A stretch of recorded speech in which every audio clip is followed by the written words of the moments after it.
कहानी की शुरुआत में हमें दिखाया जाता है कि सन 1945 से लेकर 1962 तक अमेरिकन गवर्नमेंट ने 331 न्यूक्लियर टेस्ट किए थे, जिसकी वजह से उस एरिया में बहुत ज्यादा रेडिएशन फैल गया था, जिसका असर आसपास के रहने वाले लोगों पर भी हुआ था। लेकिन अमेरिकन गवर्नमेंट आज भी ये बात तस्लीम नहीं करती। अब हम एक गैस स्टेशन पर देखते हैं जहाँ काम करने वाला आदमी अपनी गन के साथ किसी रूबी नाम की लड़की को ढूंढ रहा होता है। जब वो वापस आता है तो वहाँ पर दरवाजे के बाहर एक बैग रखा हुआ होता है। फिर वो चिल्लाकर कहता है कि मैं अब तुम्हारी मदद नहीं कर सकता।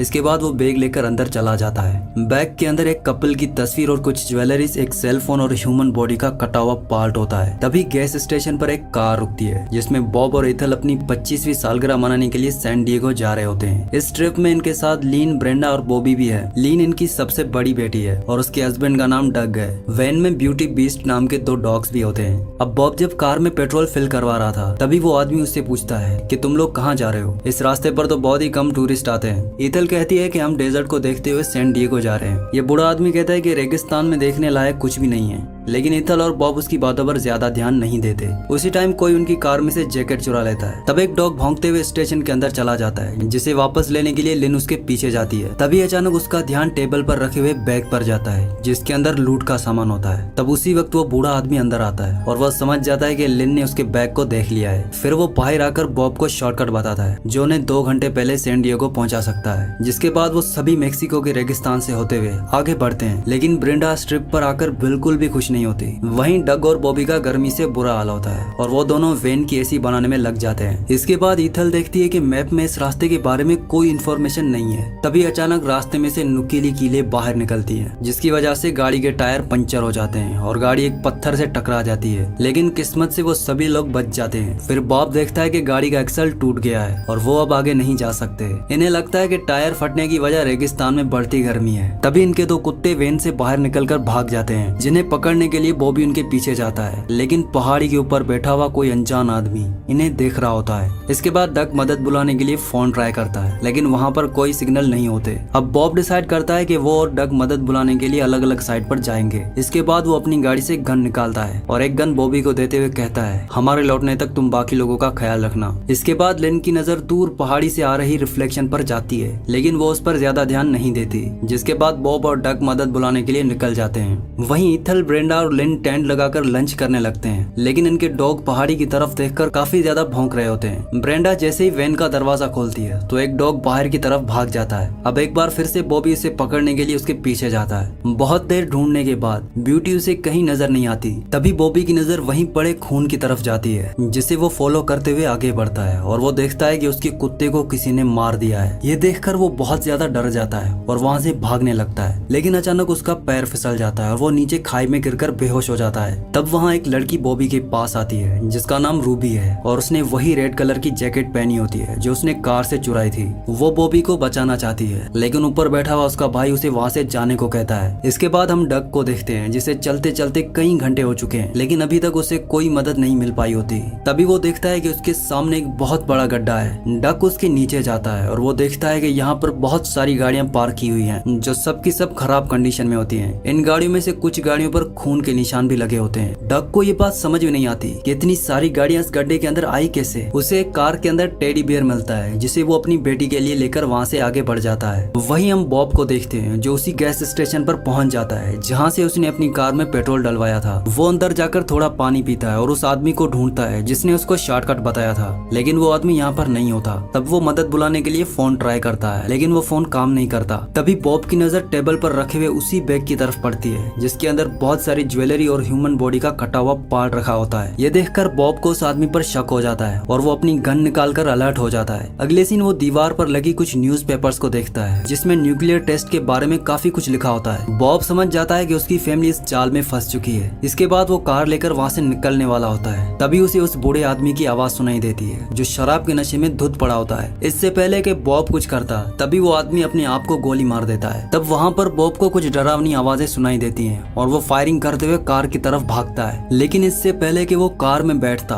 तभी वो देखता है कि कार में कोई और आदमी बैठा है जो उसे बहुत बुरे तरीके से मार के बेहोश कर देता है और उसे अपने साथ खदान में ले जाता है। वहीं हम बॉबी को देखते हैं जो अभी भी बेहोश पड़ा होता है, लेकिन रूबी अभी भी उसके पास बैठी होती है। दूसरी तरफ ब्रेंडा उसे ढूंढते हुए हर जगह आवाज देती है, जिसकी आवाज सुनकर रूबी वहाँ से भाग जाती है। अब जब बॉबी को होश आता है तो वो अपने आप को वेन में पाता है। ईथल उसके जख्मों पर दवाई लगाती है और पूछती है कि तुम वहाँ पर गिरे कैसे, लेकिन बॉबी किसी को कुछ नहीं बताता। तभी उन्हें वेन के बाहर कुछ हलचल सुनाई देती है, जिसके बाद बॉबी अलर्ट हो जाता है और सभी लोगों को वेन में रुकने के लिए कहता है। फिर वो देखता है कि उसका दूसरा डॉग चेन तोड़कर भाग गया है। ये देखकर बॉबी और ज्यादा परेशान हो जाता है। तब उसी वक्त डक भी खाली हाथ वापस आ जाता है। वो बताता है कि यहाँ से 5 किलोमीटर आगे जाने के बाद रास्ता खत्म हो जाता है। उस गैस स्टेशन वाले बूढ़े आदमी ने हमसे झूठ बोला है। ये सुनने के बाद सभी लोगों की टेंशन और बढ़ जाती है, क्योंकि बॉब अभी तक वापस नहीं लौटा होता। डक कहता है कि हमें थोड़ा और इंतजार करना चाहिए, उसके बाद हम बॉब को तलाशने निकलेंगे। इसके बाद ये सब लोग सो जाते हैं, पर बॉबी को नींद नहीं आ रही होती। उस हादसे के बाद वो काफी ज्यादा डरा हुआ होता है। वो अपने डॉग को बाहर तलाशने जाता है, लेकिन तभी 2 लोग वेन के अंदर आ जाते हैं जो दिखने में काफी अजीब तरह के लग रहे होते हैं। उधर बॉबी डरा हुआ डक के पास आता है और उसे बताता है कि हमारे आसपास जरूर कोई छुपा हुआ है। उन्होंने हमारे डॉग को भी मार दिया है, लेकिन मैंने ये बात सबसे इसीलिए छुपाई क्योंकि मैं किसी को डराना नहीं चाहता था। तभी उन्हें बॉब के चिल्लाने की आवाज सुनाई देती है, जिसे उन कैनिबल्स ने जिंदा जला दिया होता है। इसके बाद सभी लोग बॉब को बचाने के लिए उसकी तरफ भागते हैं, लेकिन 2 लोग जो वेन के अंदर थे वो दोनों ब्रेंडा के साथ जबरदस्ती करते हैं। उधर डक और बाकी लोग आग बुझाने की कोशिश कर रहे होते हैं, लेकिन ये लोग बॉब को नहीं बचा पाते और उसकी मौत हो जाती है। तभी लिन ब्रेंडा के चिल्लाने की आवाज सुनकर वेन के अंदर आ जाती है और देखती है कि उसकी बेटी उन अजीब से दिखने वाले लोगों के पास होती है। वो उन पर हमला भी करती है, लेकिन वो छोटी बच्ची पर गन पॉइंट कर देता है और वो लिन के साथ बदतमीजी करता है। तब ईथल जैसे अंदर आती है तो वो आदमी उसे शूट कर देता है। जब लिन उस पर हमला करती है तो वो उसे भी गोली मार देते हैं। गोली चलने की आवाज सुनकर डग और बॉबी भी वेन की तरफ भागते हैं। बॉबी उन खूंखार लोगों पर पीछे से फायर करता है, लेकिन वो दोनों बचकर भाग जाते हैं। फिर डग देखता है कि उसकी बेटी यहाँ से गायब है और उसकी वाइफ लिन की डेथ हो चुकी है। वहीं ईथल भी गोली लगने के बाद ज्यादा सर्वाइव नहीं कर पाती और उसकी भी मौत हो जाती है। अब वेन पर सिर्फ बॉबी, डग और ब्रेंडा बचते हैं, जिन्हें यह समझ नहीं आता कि हम यहाँ से कैसे निकले।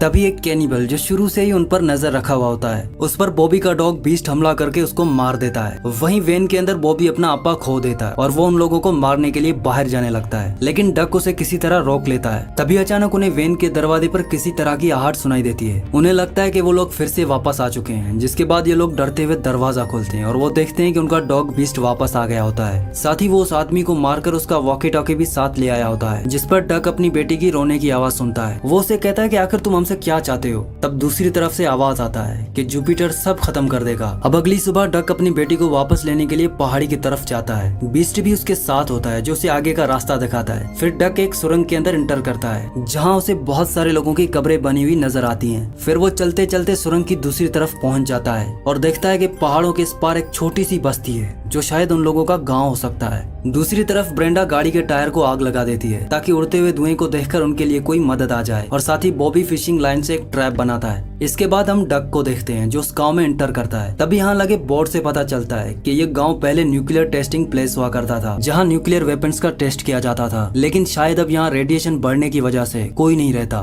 तभी उसे एक घर के पीछे चलता हुआ जनरेटर दिखता है। तब वो विंडो से अंदर देखता है और वो देखता है कि इसकी बेटी इसी घर के अंदर है। तभी अचानक उसके पास से एक आदमी निकलता है, जो एक ह्यूमन बॉडी को अपने साथ ले जा रहा होता है। डक उसे देखकर वहाँ खड़ी एक कार में छुप जाता है और वो बीस्ट को कार में लॉक कर देता है और बड़ी सेफ्टी से घर के अंदर चला जाता है। तभी वो देखता है कि एक औरत टीवी देख रही है। वो आहिस्ता से अपनी बेटी को लेकर वहाँ से जाने लगता है, लेकिन उसी वक्त वो औरत डक पर हमला कर देती है। अगले सीन हम देखते हैं ब्रेंडा और बॉबी को, जो अपनी मॉम और सिस्टर की बॉडी को वैन से निकालकर कार में रख देते हैं, ताकि वो उन लोगों को अपने जाल में फंसा सकें। उधर जब डक को होश आता है तो वो एक कंटेनर में बंद होता है। वो किसी तरह उस बॉक्स से बाहर निकलता है। तभी उसे किसी के गुनगुनाने की आवाज सुनाई देती है। तब वो देखता है कि एक आदमी व्हील चेयर पर बैठा हुआ है, जिसका सर एक नॉर्मल इंसान से काफी ज्यादा बड़ा होता है। डक उसे पूछता है कि बताओ मेरी बेटी कहाँ है। वो कहता है कि मुझे नहीं पता, मैं इस घर से कभी बाहर नहीं जाता। वो कहता है कि हमारी इस हालत के लिए तुम लोग ही जिम्मेदार हो। तुमने हमें शहर से निकालकर बाहर कर दिया और हमारे फैमिली वालों को मार दिया गया। जब हम लोग यहाँ आकर खदानों में छुप गए तो तुम लोगों ने यहाँ पर भी बमबारी कर दी और हमारा ये हाल कर दिया। तभी अचानक एक दूसरा आदमी डक पर हमला कर देता है, लेकिन डक उसे बचकर भागने की कोशिश करता है और उसी वक्त बीस्ट कार से बाहर निकलकर उस आदमी पर हमला कर देता है। फिर डक एक कमरे में जाकर छुप जाता है, लेकिन वो आदमी यहाँ भी पहुंच जाता है और उसके हाथ की 2 उंगलियां काट देता है। तभी डक उसके पैर में स्क्रू ड्राइवर घुसा देता है और कुल्हाड़ी मारकर उसको मार देता है। फिर एक और आदमी घर की तरफ आता है, लेकिन डक उसे भी मार देता है और बीस्ट उस व्हील चेयर पर बैठे हुए आदमी को भी मार देता है। अब वो अपनी बेटी को ढूंढते हुए एक दूसरे घर में जाता है जहाँ 2 बच्चे खेल रहे होते हैं और ये उन्हीं खूनखार लोगों के बच्चे होते हैं, लेकिन उसकी बेटी यहाँ नहीं होती। फिर एक आदमी उस बच्ची को मारने के लिए चाकू निकालता है। तभी रूबी उसे रोकने की कोशिश करती है, लेकिन ये आदमी उसे वहाँ से भगा देता है। फिर वो बच्ची को मारने के लिए जैसे ही कपड़ा हटाता है तो यहाँ उसे एक पिग का बच्चा मिलता है। वो समझ जाता है कि ये रूबी का काम है। जब डक अपनी बेटी के रोने की आवाज सुनता है तो वो देखता है कि रूबी उसकी बेटी को लेकर भाग रही होती है। दूसरी तरफ हम ब्रेंडा और बॉबी को देखते हैं, जिनके लगाए हुए ट्रैप से पता चल जाता है कि वो लोग यहाँ पर आ चुके हैं। फिर बॉबी गन लेकर आगे बढ़ता है और देखता है कि उसकी मॉम की बॉडी कार से गायब है। तब वो ब्लड के निशानों को फॉलो करते हुए जैसे ही आगे जाता है तो वो हैरान हो जाता है। वो देखता है कि एक आदमी उसकी मॉम को खा रहा है। बॉबी गुस्से में उस पर फायर करता है, लेकिन जल्दी उसकी सारी गोलियां खत्म हो जाती हैं। उधर ब्रेंडा वेन के अंदर एलपीजी गैस को रिलीज कर देती है, जिसके बाद ये दोनों जाकर एक पत्थर के पीछे छुप जाते हैं। जैसे ही वो लोग वेन का दरवाजा खोलते हैं तो उसमें आग लग जाती है और उसमें एक बड़ा धमाका होता है जिसमें वो आदमी मर जाता है। अगले सीन हम डक को देखते हैं जो रूबी को रास्ते में रोक लेता है, जिसके बाद रूबी उसकी बेटी को वापस देने लगती है, लेकिन तभी वो आदमी डक पर हमला कर देता है और उसे बुरी तरह से पीटने लगता है। लेकिन इस बार डक उसे शूट कर देता है और अपनी बेटी को रूबी से वापस ले लेता है, लेकिन वो आदमी अभी भी मरा नहीं होता। इससे पहले कि वो डक पर शूट करता तब रूबी उसे देख लेती है और उस आदमी के साथ खाई में कूद जाती है, जिसकी वजह से डक और उसकी बेटी की जान बच जाती है। दूसरी तरफ ब्रेंडा और बॉबी उस आदमी को भी मार देते हैं जिसका नाम जुपिटर था। इसके कुछ ही देर बाद डक अपनी बेटी और बीस्ट के साथ वापस लौट आता है, जिसे जिंदा देखकर ब्रेंडा और बॉबी काफी इमोशनल हो जाते हैं और ये सभी गले लग जाते हैं। लेकिन अभी भी पहाड़ी के ऊपर कोई होता है जो अभी भी उन पर नजर रखे होता है। इसी के साथ इस मूवी का एंड हो जाता है। अगली कहानी आप किस मूवी पर सुनना चाहते हैं मुझे नीचे कमेंट्स में जरूर बताना। तो आई होप कि ये वीडियो आपको पसंद आई होगी। अगर ये वीडियो आपको पसंद आई हो तो इस वीडियो को लाइक लाजमी से कर देना और मजीद ऐसी वीडियोस देखने के लिए हमारे चैनल को सब्सक्राइब कर देना।